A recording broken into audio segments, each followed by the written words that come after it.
개장하고 나서 1시간 뒤엔 증시파워10 안녕하세요. 김호수입니다. 개장하고 나서 1시간 뒤에 여러분들의 가슴을 들썩이게 하는 종목들 빠르게 릴레이로 알려드리는 증시파워10 시간입니다. 자, 오늘 우리 시장은 하락세로 출발을 했습니다. 오히려 코스닥의 하락폭이 조금 더 나오고 있는 상황인데 코스피는 약보합권, 코스닥은 0.5% 넘게 하락세를 나타내고 있는 상황입니다. 자, 시장은 역시 파월 연준 의장의 이야기 오늘 또 한 번 주목할 수밖에 없는 상황인데 3월에 금리 인상 폭은 아직 결정되지가 않았다. 그런데 고용이나 인플레 이런 경제 지표들을 보고 이제 판단할 것이다 라는 이야기를 했습니다. 어제와는 또 약간 다른 뉘앙스의 이야기를 하면서 시장은 일단은 눈치 보기를 하고 있는 양상이고 결국에는 시장을 또 3월 FOMC까지 뭔가 밀어두는 듯한 양상이 나타났죠. 경제지표 CPI 이런 것들을 확인해 보면서 계속 시장의 반응을 이런 경제지표와 FOMC의 금리 결정 이런 것에 따라 계속 순환하고 왔다 갔다 갈 수밖에 없는 상황입니다. 자, 이럴 때 필요한 건 뭘까요? 역시 좋은 종목들, 저희가 수익을 짧게 빠르게 낼 수 있는 종목들 알려드릴 테니까 저희도 끝까지 함께 하시면서 좋은 종목들 많이 챙겨가시기 바랍니다. 자, 오늘 증시파워10 순서 그럼 본격적으로 시작해 보도록 하겠습니다.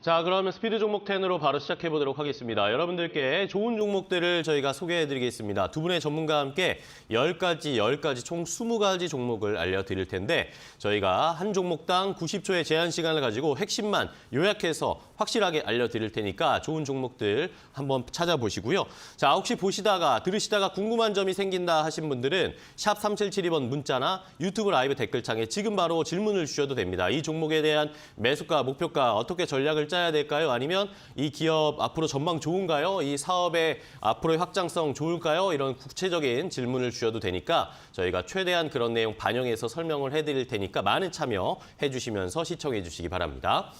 자, 그럼 오늘 함께 해주실 두 분의 전문가를 소개해드리겠습니다. 오늘은 하나증권의 이청원 FA와 그리고 이데일리온 김근우 전문가 두 분과 함께 하겠습니다. 안녕하세요. 반갑습니다. 안녕하세요. 반갑습니다. 반갑습니다. 자, 오늘도 두 분이 좋은 종목들 많이 가지고 오셨죠? 네. 자, 좋습니다. 그러면 어떤 종목을 가지고 오셨을지 바로 자신 있게 대답하셨으니까 어떤 종목인지 바로 공개하겠습니다. 자, 스피드 종목 10 첫 번째 10가지 종목 확인해 보겠습니다. 이청원 FA의 픽부터 확인해 볼까요? 미래에셋증권, 키움증권, 증권주 2개를 가져오셨고요. 다음 첨보, PNT, 대주전자재료 5가지 종목 가져오셨습니다. 김근우 전문가의 픽은 NPC, 동국산업, 파워넷, 한농화성, 메디앙스 이렇게 10가지가 준비되어 있는데요. 시청자 여러분들은 이 10가지 가운데 어떤 종목이 더 궁금하실까요?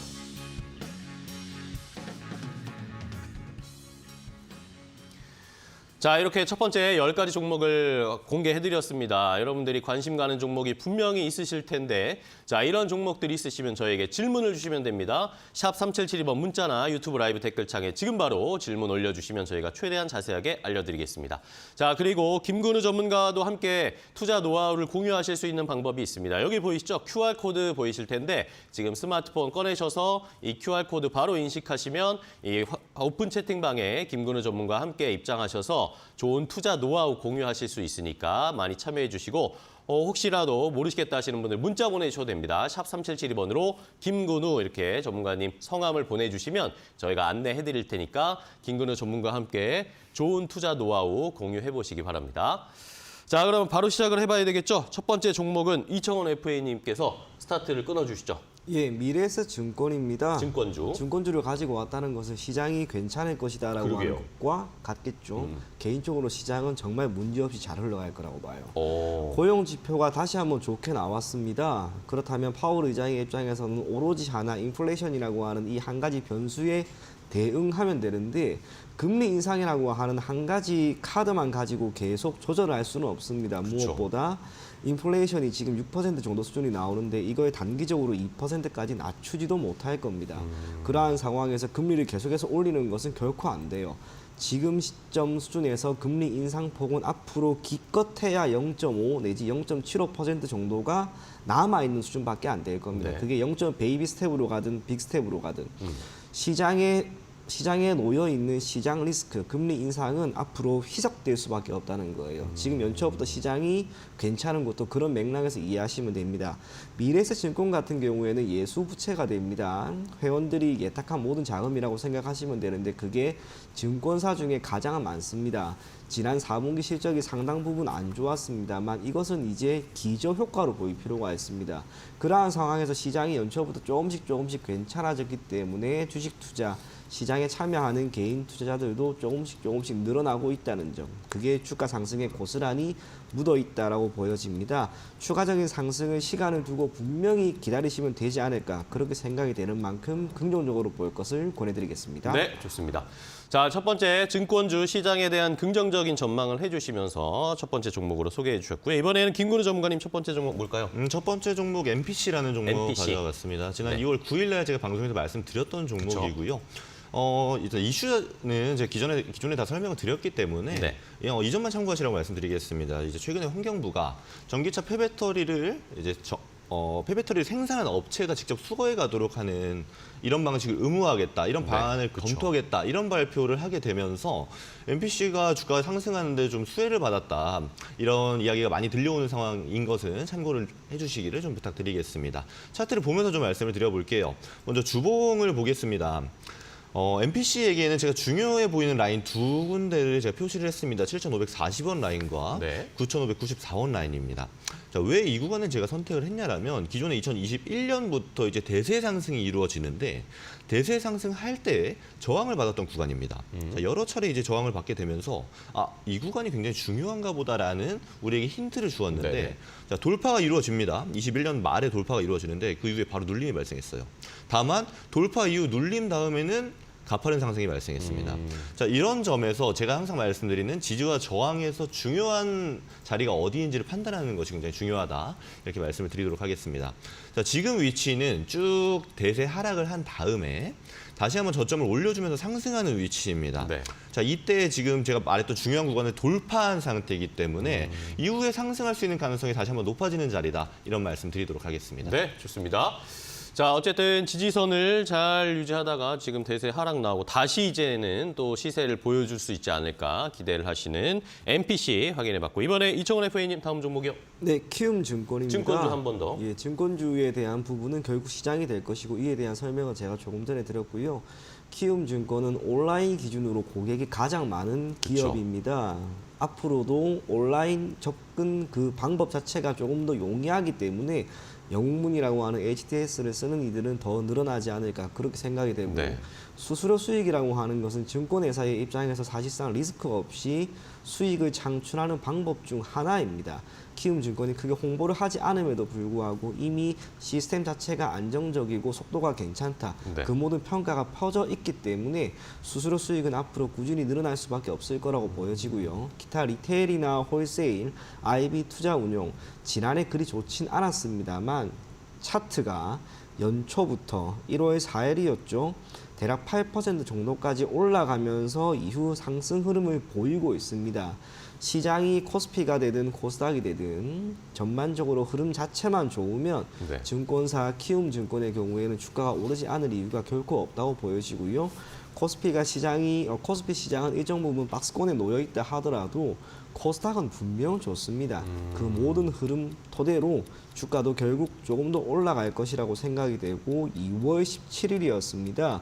최근 240일 신고가 10만 8천 원인데 이 가격 돌파하는 것도 결국에는 시간 문제가 되지 않을까. 그래서 키움증권 또한 긍정적으로 볼 것을 권해드리겠습니다. 네, 알겠습니다. 키움증권까지 증권주 두 개를 연달아서 소개를 해주셨고요. 이번에 김근우 전문가님. 네, 동국산업이라는 종목 동국산업. 준비했습니다. 네. 동국산업 또한 제가 2월 16일 날 방송에서 말씀을 드렸던 종목인데요. 그 당시 제가 이슈라고 한다면 자회사인 신한폭력 발전에서 신재생에너지를 영위하게 되면서 네. 신재생에너지 분야에서의 수혜 또한 동국산업이 가져갈 수 있다라는 말씀을 드렸었는데, 최근에는 이제 880억 원 규모의 투자 공시를 하게 되면서 원통형 배터리 케이스 소재인 니켈 도금 강판 생산 라인을 신설하겠다고 발표했습니다. 이게 어떤 것을 의미하냐면 동국산업이 이제 전기차 분야의 수혜 또한 받을 수 있다라는 점을 의미하거든요. 이 점은 참고하셔서 주식 트레이딩 하는데 좀 도움이 되었으면 좋겠습니다. 자, 일단 차트 보면서 내용을 좀 말씀을 좀 드려보도록 네. 할게요. 2월 16일 날 제가 말씀을 드렸는데 일봉입니다. 2월 16일이 이 위치거든요. 이 음봉 위치입니다. 간략하게만 그어 본다라면 일단 30%가 넘는 수익권을 우리에게 주었던 그런 종목이에요. 그 이후에 눌림이 발생하고 있는데 이런 종목을 어떻게 선택하게 되었는지는 주봉을 보면서 좀 설명을 드리도록 하겠습니다. 제가 굉장히 중요해 보인다라는 라인을 4,240원을 잡았습니다. 왜냐하면 과거에 이제 대세 상승이 발생했었는데 그 이전의 모습을 보게 되면 여러 차례 시도했지만 돌파하지 못했던 구간이 이 4,241원 구간이었습니다. 호가로 본다면 4,240원이 되겠죠. 네. 다만 돌파하지 못했더니 하락이 나오게 되었고 다시 한번 상승이 나올 때 돌파하였더니 훨씬 더 많은 상승을 했단 말이죠. 그 구간 돌파하고 올라가는 추세이기 때문에 이탈하지 않는다면 추세 지속될 수 있다 네. 말씀드리겠습니다. 네, 좋습니다. 금 마무리 해주셨고요. 자, 이번에 이청원 FA님 다음 종목 갈까요? 예, 첨보입니다. 첨보. 오늘 코스닥 시장이 지금 생각보다 많이 무너지고 있습니다. 그러게요. 이유는 하나밖에 없습니다. 2차 전지가 지금 무너지고 있기 때문에. 그런데 2차 전지가 이대로 끝날 거라고 생각은 하지 않기 때문에 네. 오히려 오늘과 같은 조정에서 우리는 매수 관점으로 접근하는 것이 오. 분명 좋지 않을까 그리 생각이 됩니다.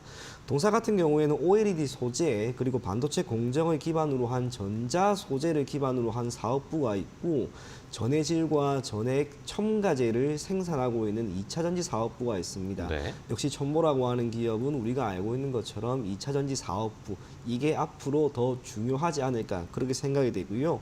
영업이익률이 고부가 가치 산업에 속한다고 할 수 있는 20% 수준까지 이제 접근했습니다. 앞으로 생산량이 더 늘어나게 되면 필연적으로 실적가 나아질 수밖에 없지 않을까 그렇게 생각을 합니다.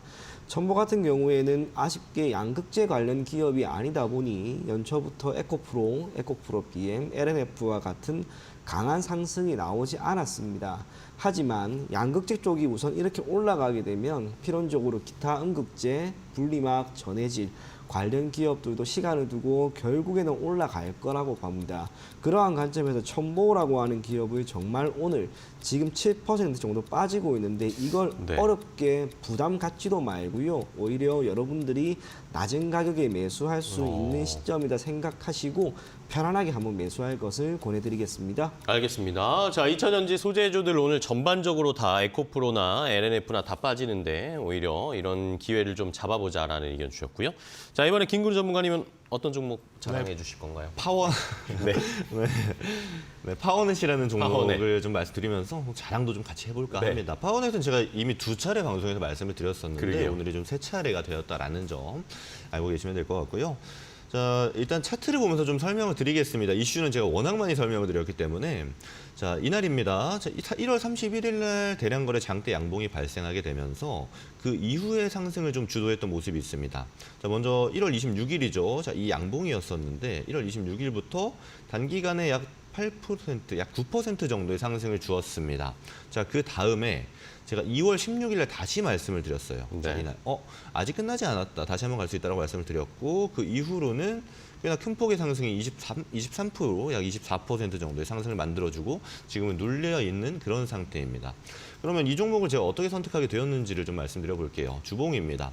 자, 주봉 차트를 보게 되면 제가 꾸준히 좀 말씀드리는 게 있어요. 바닥권에 가까운 종목을 잡아야 된다고 말씀드리는데 네. 그럼 바닥은 어디가 바닥이냐 이런 것이 좀 많이 궁금하실 것 같아요. 그렇죠. 대표적인 패턴이 몇 가지 있지만 이렇게 파워넷 같은 종목들은 저점을 서서히 올려주는 이런 저점이 올리는 패턴, 쌍바닥 패턴이 가장 좀 특이점이지 않나 이런 생각이 네. 들어요. 다만 이렇게 저점을 올리는 쌍바닥이 발생할 때에는 거래량이 크게 발생해서는 안 됩니다. 근데 아주 제가 말씀드렸던 것과 같이 특별한 거래량 없이 저점에서 들어 올려주는 모습을 보여주고 있고 이 상승하고 있는 가운데 현재 가격 또한 비싼 가격 아닙니다. 추세만 지속된다라면 꾸준히 수익 발생할 수 있는 종목이다 말씀드리도록 하겠습니다. 네, 좋습니다.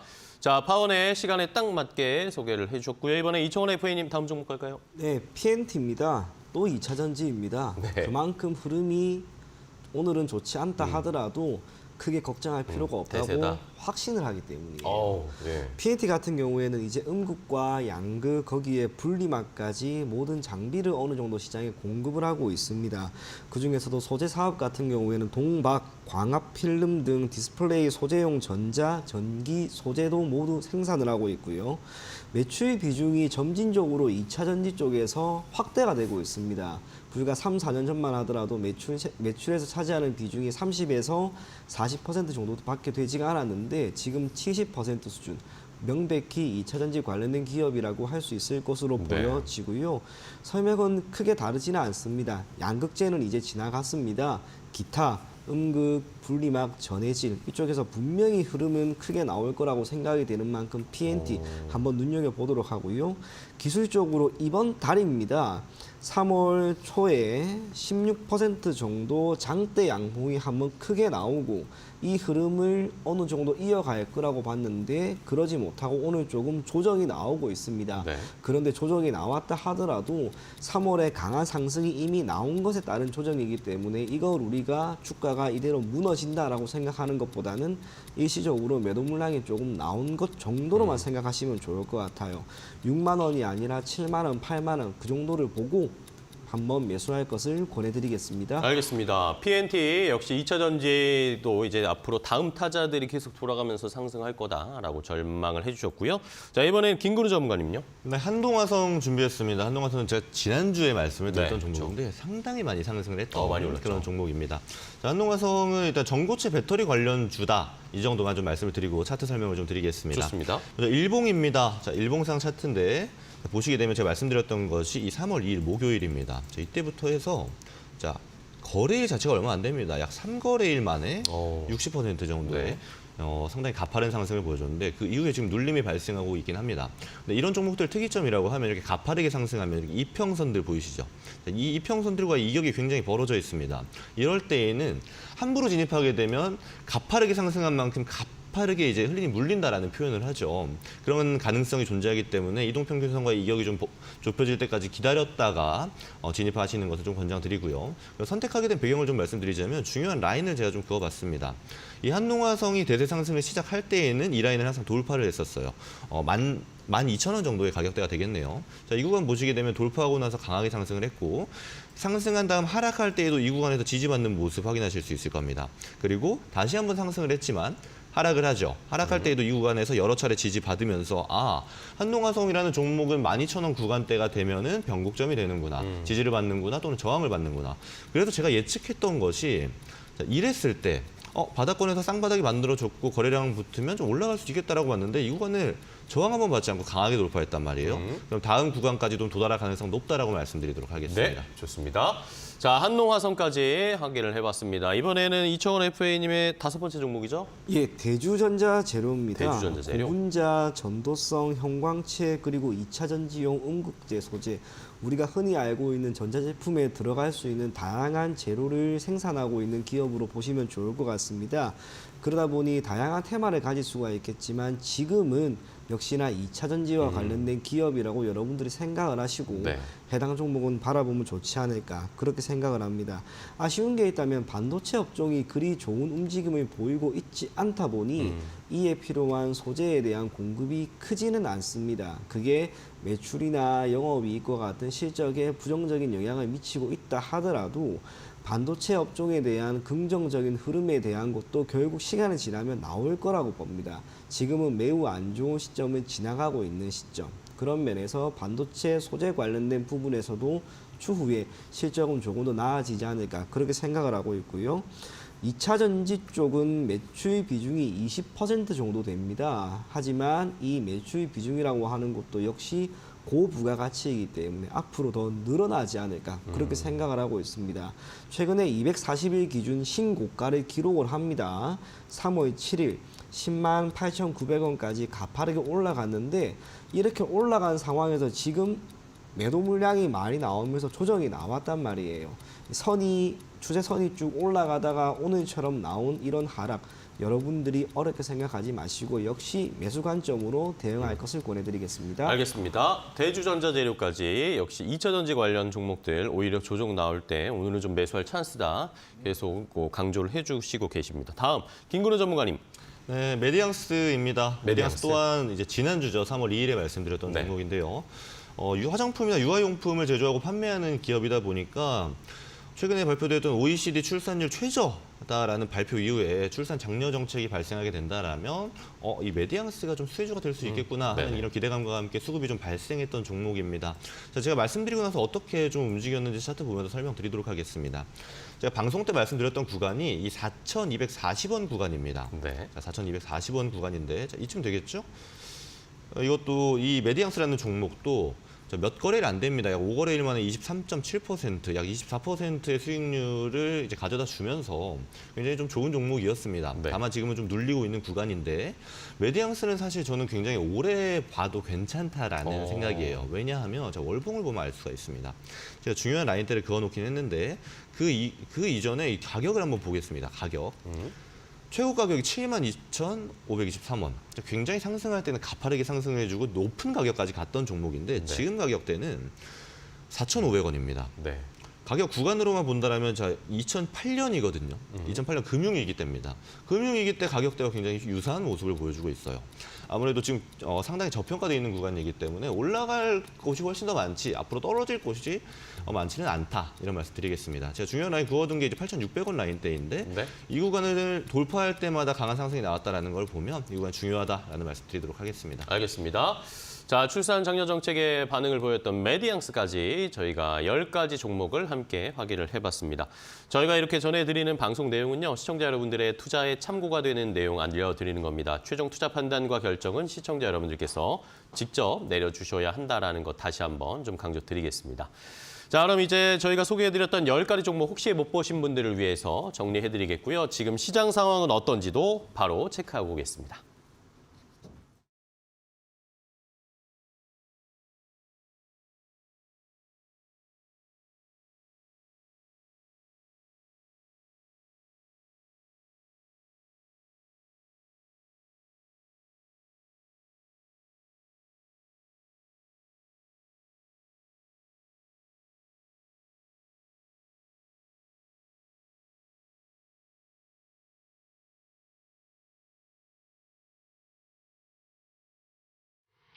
업앤다운 박유진입니다.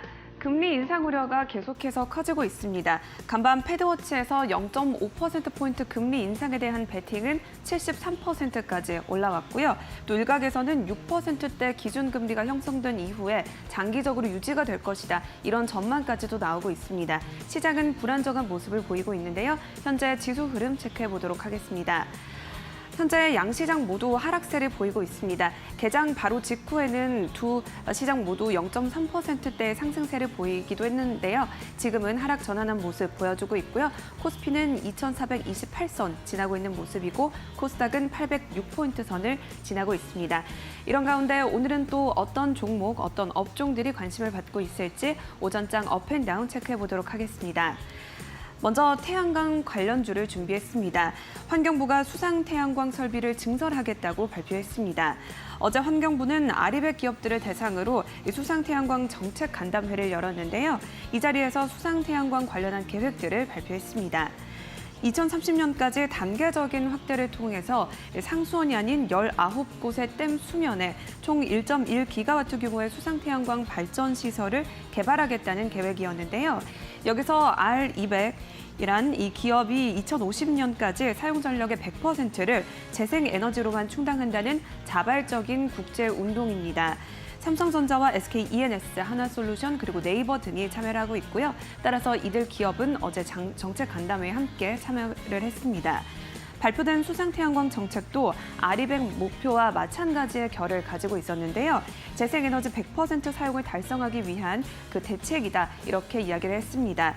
관련해서 유재철 환경부 차관은 이 수상 태양광을 활용해서 수출 기업들을 지속할 수 있도록 지원할 수 있도록 계속해서 방안을 마련하겠다고 발표했는데요.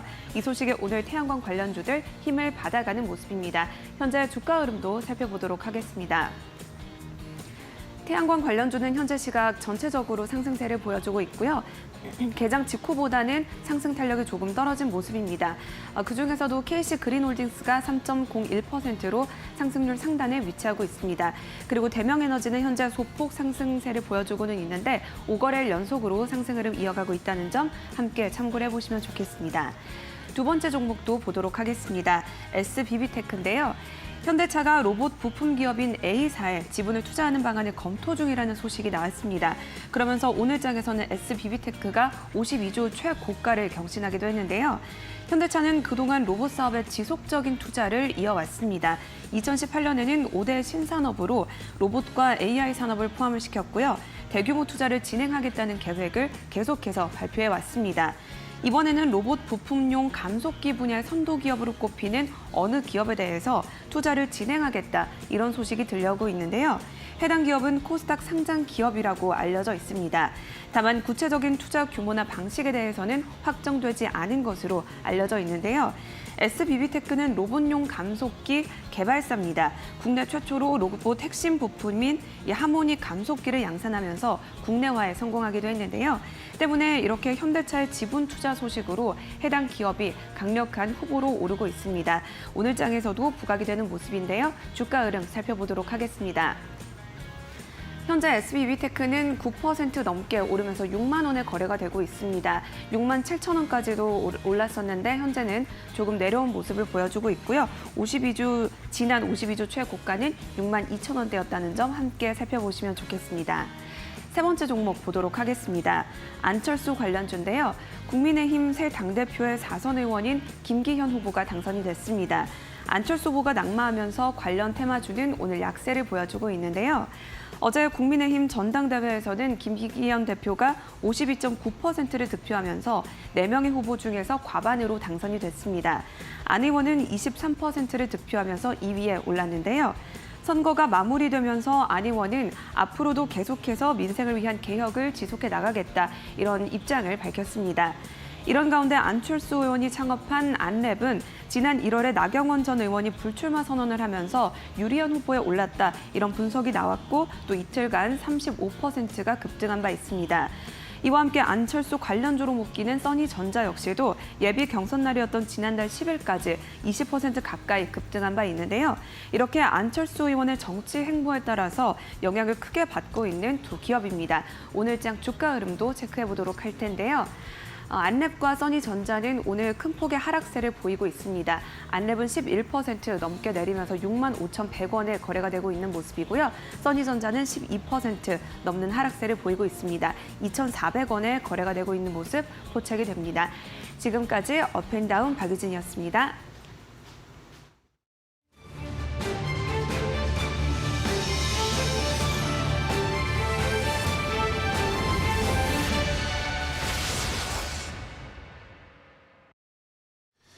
자, 스피드 종목 10 두 번째 순서로 바로 이어가도록 하겠습니다. 저희가 10가지 종목을 더 준비했습니다. 시청자분들께 좋은 종목들 또 빠르게 릴레이로 소개해드릴 텐데 자, 보시고 저희가 알려드리는 종목들을 보시고 궁금한 점 있으시면 저희에게 언제든 샵 3772번 문자나 유튜브 라이브 댓글창에 궁금한 점을 질문 주시면 저희가 최대한 자세하게 해설해드리고 답을 해드릴 테니까 많은 참여 부탁드리겠습니다. 자, 그럼 바로 스피드 종목 10 이번 두 번째 또 어떤 종목들이 준비되어 있을지 바로 확인을 해보시죠. 자, 두 번째 스피드 종목 10 10가지 종목 확인해 보겠습니다. 이청원 FA의 픽은요. HMM, 페노션, JYP 엔터, LG전자, 텔레칩스 이렇게 5가지 가져오셨고요.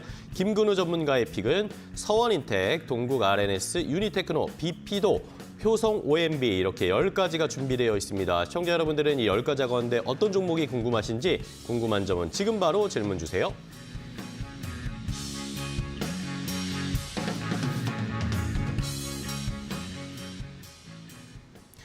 자, 이렇게 10가지 종목도 공개를 해드렸습니다. 저희가 알려드린 이 종목들 가운데 궁금한 점이 있으시면 질문, 문자나 유튜브 라이브 댓글창에 올려주시면 되겠습니다. 자, 그리고 김근우 전문가와 함께 할 수 있는 방법 다시 한번 좀 알려드릴게요. 오픈 채팅방에 입장하셔서 김근우 전문가의 투자 노하우와 투자 방향 함께 공유하실 수 있는데 여기 보이는 QR코드 보이시죠? 스마트폰 꺼내셔서 QR코드 인식하시거나 아니면은 샵 3772번으로 문자 김근우 이렇게 3글자만 보내주시면 저희가 자세하게 안내해드리고 그리고 오픈 채팅방에서 김근우 전문가와 좋은 투자 전략 공유하실 수 있으니까 많은 참여 부탁드리겠습니다. 자, 그러면 또 릴레이 이어가 보도록 할까요? 자, 이번에 이청훈 FA님의 6번째 종목입니다. 예, HMM입니다. HMM. 우리가 알고 있는 해상 운송 관련된 기업입니다. 참고로 국제 운송이라고 하는 것은 크게 두 가지, 항공과 해상이 있습니다. 네. 이 중에서 해상이 차지하는 비중은 80% 순으로 월등히 더 높습니다. HMM 같은 경우에는 사실상 국제 물류가 원활하게 돌아가는 그런 시점, 경제 상황이 조금 나아지는 시점이라고 할 수가 있겠죠. 네. 그때 주가가 크게 오르는 경향이 있습니다. 아쉽게 최근 들어서 주가 흐름은 그리 좋지는 않습니다만 지금 전 세계는 중국이라고 하는 국가를 바라보고 있는 것 같습니다. 중국 경제가 어떻게 되느냐, 또 중국에서 생산되는 제품이 얼마만큼 전 세계로 뻗어나가느냐, 필연적으로 중국 경제가 조금은 더 나아질 것으로 보인다는 점에서 해상 운송에 대한 수요는 조금 더 늘지 않을까, 그렇게 생각을 하고 있습니다. 네. 우리가 흔히 알고 있는 그 용량이라든지 내용에 따라서 컨테이너와 벌크 그리고 탱커 이렇게 세 가지로 나뉘어지는데, 동사 같은 경우에는 컨테이너에 대한 매출 비중이 90% 순으로 압도적입니다. 컨테이너 같은 경우에는 통상적으로 완제품이 오고 갈 때 싣는 선이라고 생각하면 되는데, 올해 중국이 조금씩 경제 상황이 나아진다면 저는 적어도 컨테이너 선에 대한 수요도 늘어날 거라고 보고 있습니다. 기업도 불과 2, 3년 전에는 적자를 유지했던 기업이 코로나19 이후 완전히 실적도 바뀝니다. 앞으로 더 좋아질 거라고 봅니다. 그런 면에서 꽤나 많이 빠진 지금 매수할 것을 권해드리겠습니다. 좋습니다. HMM 최근에 다시 좀 살펴볼 타이밍이 됐다라는 의견 주셨고, 이번에는 김근우 전문가님. 네, 서원인텍이라는 종목 준비해봤습니다. 서원인텍. 서원인텍은 고객사가 굉장히 좀 튼튼합니다. 네.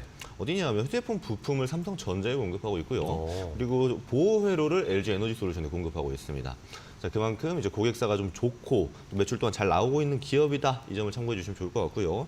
최근에 이제 정부에서 2차 전지나 전기차 부문에서의 규제를 완화하겠다. 그래서 규제를 해소해서 2조 8천억 원 규모의 투자를 창출하는 규제 혁신을 좀 시도하겠다. 이런 발표가 나오게 되면서 서원인텍이 좀 수혜주로 꼽히고 있는 이런 상황입니다.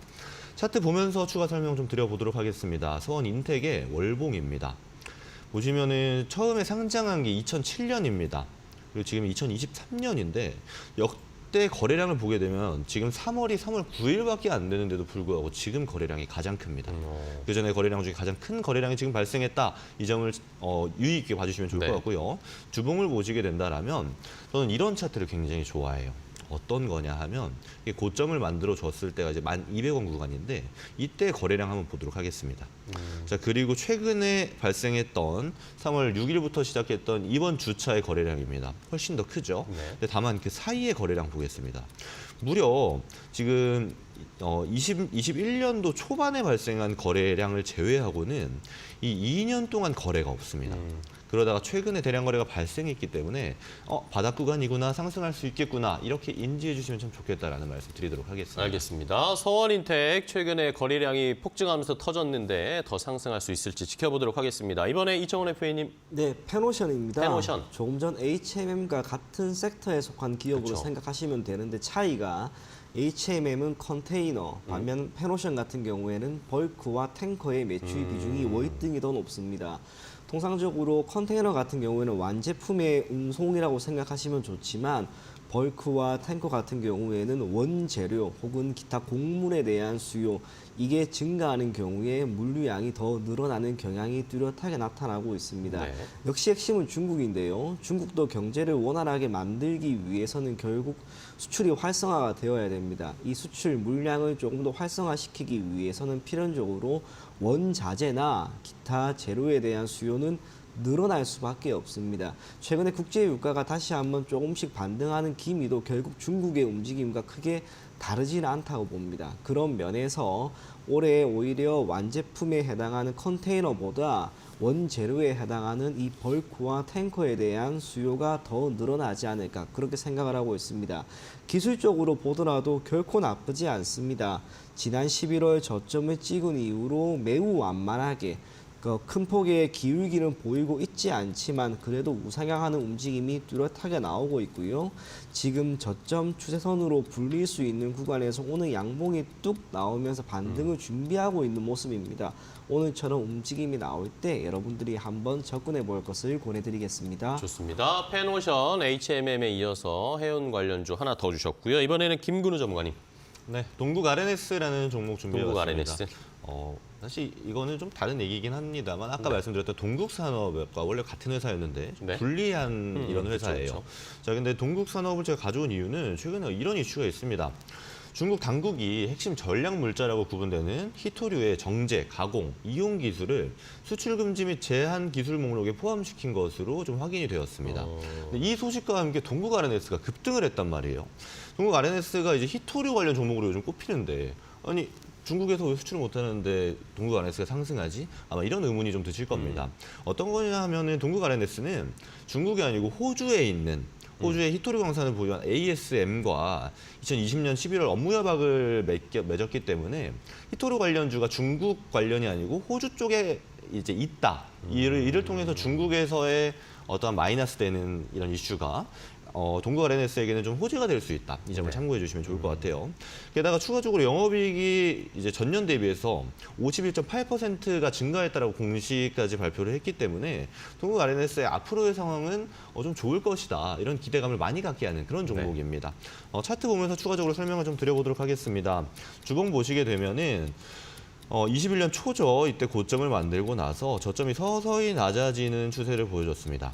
근데 이렇게 저점이 낮아지는 추세 속에서 최근에 보시면 저점을 드디어 들어 올리는 추세로 변경이 됐습니다. 상승 추세로 전환이 되었다. 이런 말씀 드리도록 하겠습니다. 좋습니다. 동국 RNS 상승 추세로 최근에 분위기가 전환됐는데 어디까지 갈지 살펴보겠고요. 이번에는 이청원 FA님.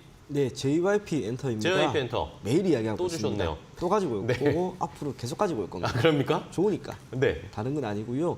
주가 움직임 한번 쭉 보게 되면 네. 동사 같은 경우에는 연초부터 계속해서 올라가는 움직임이 그러니까요. 지금 뚜렷하게 떨어지질 나옵니다. 않네요. 그럼요. 어제 8만 원도 완전히 돌파하는 움직임이 나왔는데 제가 단순하게 주가가 올라가는 것보다 더 중요하고 좋게 생각하는 것은 일중 변동성이라고 하는 게 크게 나온 적이 지금 없는 기업이 우상을 하고 있는 걸 말해요. 예를 들면 최근에 에코프로나 에코프로비엔 같은 경우에는 주가가 10%, 15% 이렇게 올라간 날이 있잖아요. 이후로는 매도 물량이 나오면서 캔들 크기 자체가 커집니다. 산재되어 있는 리스크의 크기가 눈에 보이지는 않지만 커졌다는 것과 같은데 JYP는 지금 그것도 없는 상황입니다. 이 흐름이 일시적으로 조정이 나온다 하더라도 말 그대로 매도 물량이 크게 나오지도 않았고 변동성도 크지 않았기 때문에 단기간에 꺾일 리는 저는 없지 않을까 그렇게 생각을 하고 있습니다. 주가가 우상향하는 건 실적도 나아질 것으로 보여지고요. 방송, 출연, 공연, 광고 올해 지난해보다 더 좋을 겁니다. SM과 하이브의 지분 관련 이슈도 있긴 있지만 그것과 별개로 국외와 국내에서의 매출 비중이 매우 알맞게 유지되고 있는 유일한 기업이 JYP이기 때문에 여러분들의 크게 걱정하지 마시고 오히려 2.5% 이 정도 빠졌을 때 한번 접근해 볼 것을 권해드리겠습니다. 알겠습니다. 자, 계속 추세 우상향하고 있는 JYP 엔터도 계속 강조해 주시고 계시고요. 다음은 김근우 전문가님. 네, 유니테크노라는 종목 준비해봤습니다. 네. 유니테크노 어떤 기업이냐 하면 네. 일단 최근에 이슈를 먼저 말씀을 드려볼게요. 최근 이제 삼성 SDI가 제너럴 모터스와 미국의 전기차 배터리 합작사를 설립한다는 소식과 함께 유니테크노가 수혜주로 좀 기대감이 커지면서 주가가 상승되었다라는 말씀을 드리겠습니다. 왜냐하면 유니테크노가 앞서 이제 삼성 SDI와 에너지 저장 시스템 셀 케이스라는 제품을 삼성 SDI에게 좀 납품 계약을 체결한 바가 있어서 그럼 유니테크노는 앞으로 이 시장이 더 커지게 되면 삼성 SDI가 더 많은 매출을 발생하게 되면 수혜를 볼 가능성이 높겠구나 이런 기대감이 작용하고 있는 것으로 보여집니다. 이 차트를 보면서 좀 말씀을 드려볼게요. 주봉 차트입니다. 주봉 차트인데요. 이제 이 6,200원 구간에 제가 라인을 한번 그어봤습니다. 굉장히 중요하다라고 저는 보여져요. 왜냐하면 2020년도부터 이 구간을 돌파하려는 움직임이 여러 차례 보여졌습니다. 돌파하려는 움직임이 발생했는데 결국 돌파하지 못했어요. 그 이후에도 계속 돌파하려는 이런 시도를 하는데 돌파하지 못하다가 드디어 돌파를 합니다. 돌파하고 나서는 강한 상승을 만들어주고요. 상승 이후에 눌림이 발생했습니다만 다시 한번 그 구간에서 지지를 받는 모습 볼 수 있을 겁니다. 그리고 이 구간을 절대 이탈하지 않아요. 이탈하지 않고 지켜주니까 다시 한번 대세 상승 만들어졌습니다. 그리고 하락할 때 보시게 되면 이 구간을 이탈하게 되죠. 이탈하니까 쭉 기간 조정, 가격 조정까지 받고 있는 모습 확인하실 수 있을 겁니다. 지금 바닥 구간에서 대량 거래가 발생했는데 상승한다면 이 6,200원 구간이 굉장히 중요한 자리가 될 것이다 말씀드리겠습니다. 네, 좋습니다. 유니테크노까지 기술적 분석 자세하게 해주셨고요. 이번에 이청훈 FA님. 예, LG전자입니다. LG전자. LG전자가 몇 년 전에 말 안 듣는 사업부, 휴대폰 사업부를 떼어냈습니다. 네. 그리고 이제 말 잘 듣는 부서만 다 남아 있는데 그 중에서도 유독 핵심으로 키우려고 하는 부분이 자동차 전장 그쵸. 부분이에요. 이 자동차 전장 관련된 부분이 결국에는 어디까지 갈 것인가라고 물어본다면 저는 반드시 자유주행이라고 봅니다. 삼성전자도 시스템 반도체 부분을 활성화시키려고 하고 어제 DB 하이텍도 마찬가지였던 것 같습니다. 파운드리를 최대한 활성화시키려고 하는 것은 결국에는 생산에 초점을 맞춘다라고 하는 거예요. 팹리스가 아닌 이 생산. 이 생산을 통해서 이에 대한 수요를 모두 충당시킬 수 있는 것은 결국에는 자유주행밖에 저는 없을 거라고 생각이 됩니다. 그렇다면 LG전자는 이제 자동차 차량용 반도체에 대한 공급이 어느 정도 활성화되기 시작하려고 하는 올해 후반 혹은 내년부터 실적이 가파르게 늘어날 가능성이 저는 매우 높다고 봅니다. 뿐만 아니라 전기차 시장이 조금씩 더 활성화되고 자유주행도 결국에는 더 가까워진다면 LG전자도 저는 충분히 수혜를 받을 수 있을 거라고 보여지고 있습니다. 주가도 지금 보시는 것처럼 매우 좋습니다. 이 무거운 종목이 큰 폭의 변동성도 보이지 않으면서 잘 가고 있고 기관의 매수세도 매우 좋기 때문에 이대로 꺾일 것 같지는 않습니다. 네. 240일 신고가 12만 9천 원 말 그대로 시간 문제라고 생각이 되는 만큼 지금 시점에서 한번 눈여겨볼 것을 권해드리겠습니다. 알겠습니다. LG전자까지 함께 확인을 해봤고요. 자, 이번에 김근우 전문가님의 9번째 종목이죠. 네, 9번째 종목 비피도입니다. 비피도. 비피도 어떤 종목이냐 하면 건강기능식품을 제조하는 회사인데요. 최근에 이제 마이크로바이옴이라는 성분이죠. 미생물인데 이 마이크로바이옴 치료제가 미국 FDA의 승인을 받게 되면서 이 마이크로바이옴을 가지고 이제 치료제라든지 건강기능식품을 만드는 기업들이 좀 수혜받을 수 있겠구나 이런 기대감이 좀 커져 있는 상황입니다. 근데 다만 이제 작년 12월에 마이크로바이옴 신약이 세계 최초로 좀 출시가 됐어요. 물론 우리나라 기업은 아닙니다만 그럼 비피도도 지금 마이크로바이옴 관련 제품을 상용화하겠다고 하고 있는데 개발도 하고 있고 그러면 우리나라에서도 이제 마이크로바이옴 관련된 제품으로 출시가 된다라면 아마 비피도에서 좀 독과점을 할 수도 있지 않을까 이런 기대감 또한 발생하고 있는 상황이라고 이야기가 나오고 있습니다. 이 점 참고해 주시면 참 좋을 것 같습니다. 차트 보면서 좀 설명을 보도록 하겠습니다. 이제 비피도의 종목 주봉입니다. 주봉 차트인데요. 제가 중요해 보이는 이 9,360원 라인대를 좀 그어봤습니다. 왜냐하면 과거에 이제 대세 상승이 발생하기 전에 보면 이 라인대에서 여러 차례 저항이 발생하는 거 보실 수 있을 겁니다. 근데 이 저항이 발생했던 구간을 돌파하고 나니까 결국에 대세 상승으로 이어진다라는 말이죠. 다만 대세 상승이 발생하고 나서 이제 하락하는 국면에 접어들었을 때도 한 차례 이렇게 지지를 받게 되면서 지지 이후에 반등이 발생했죠. 그러면 이 비피도에게는 이 9,300원 구간이 굉장히 중요하구나라고 볼 수 있는데 최근 가격 보겠습니다. 딱 이 구간에서 저항을 맞고 떨어졌단 말이에요. 상승 추세 지속하려면 이 구간 돌파해야 된다라는 말씀 드리도록 하겠습니다. 알겠습니다. 자, 비피도 과연 저항선 뚫고 다시 상승 추세로 바뀔지 지켜보겠고요. 이번에는 이청원 FA님의 벌써 마지막 종목이네요. 네, 텔레칩스라고 하는 텔레칩스. 기업입니다. 그러니까 운전하시는 분들은 다 아실 겁니다. 비상등 켜거나 안전벨트 안 매거나 차량 문 열려 있으면 소리 납니다. 네. 그죠? 그 소리를 알림으로 해서 MCU라고 하는 이 한 가지 제품이 있는데 이걸 시장에 공급하고 있는 기업이 동사입니다. 네. 참고로 지난해까지 차량용 반도체 부족이라고 하는 부분의 핵심이 바로 이 MCU라고 하는 부분이었고 기존 MCU를 시장에 공급하거나 우리가 차량에 편입을 시키기 위해서는 해외에서 공급을 받았어야 되는데 네. 이걸 국내에서 상용화시킨 기업이 동사라고 생각하시면 좋습니다. 그러다 보니 예전에 삼성전자와 관련된 공급 이슈가 나오면서 단기간에 주가가 2배나 올랐던 기업이에요. 차량용 반도체 공급은 점진적으로 나아질 겁니다. 지금도 신차에 대한 출고 기간이 조금은 단축되었음을 여러분들이 확인을 할 수가 있습니다.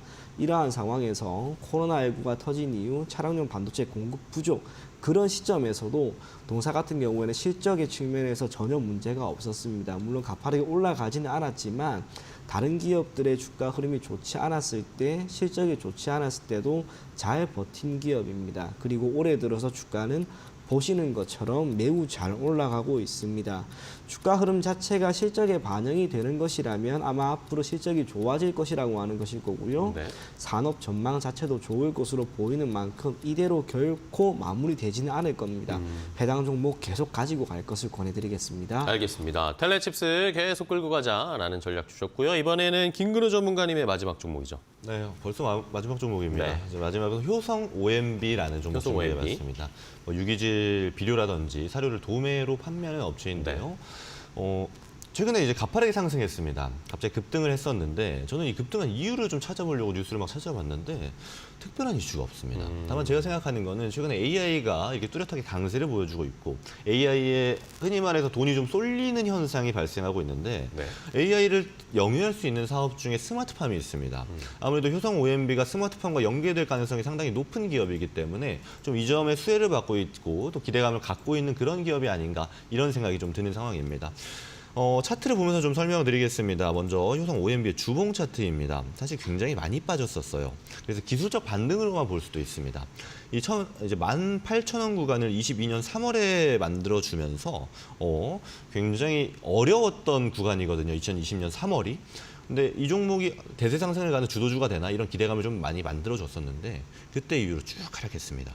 이제 흔히 말해 반토막이라고 하는 구간을 넘게 하락을 했기 때문에 어디가 도대체 바닥일까 하는 그런 구간까지 도달을 했었습니다.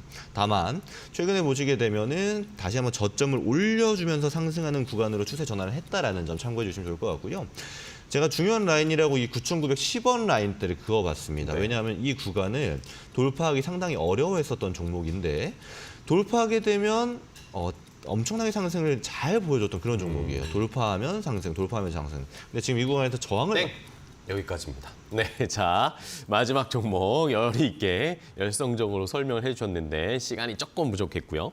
자 이렇게 10가지 20가지 종목을 저희가 알려드렸습니다. 이제 마지막으로 두 분이 골라주시는 탑픽 종목을 좀 확인해 봐야겠습니다. 가격 전략도 함께 좀 체크를 해주실까요? 이청원 FA님은 어떤 네, 종목 고르실 저는 거예요? 마지막에 알려드렸던 텔레칩스라고 하는 텔레칩스? 기업입니다.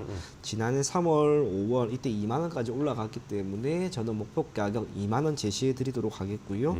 손절 가격은 14,500원 제시해 드리도록 하겠습니다. 알겠습니다. 이청원 FA는 텔레칩스 목표가 2만 원까지 제시해 주셨고요. 김근우 전문가님.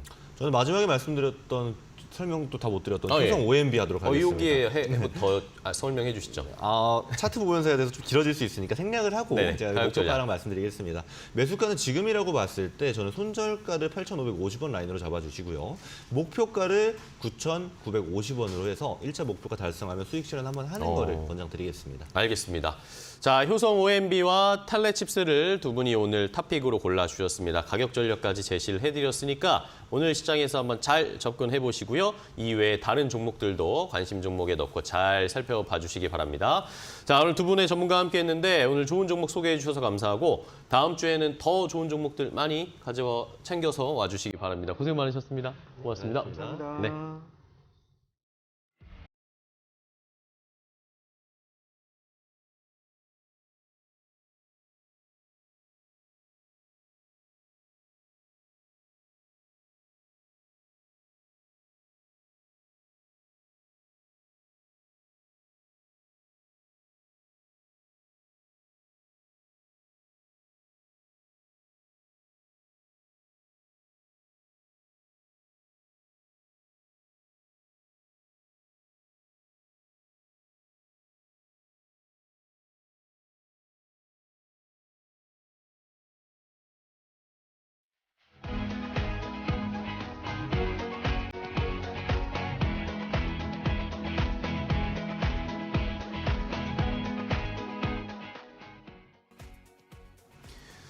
증시 파워텐 저희가 준비한 종목들은 여기까지 소개해드리도록 하겠습니다. 저희는 또 내일 좋은 종목들 10가지, 20가지, 20가지 가지고 찾아뵙도록 하겠습니다. 끝까지 시청해주신 여러분 고맙습니다.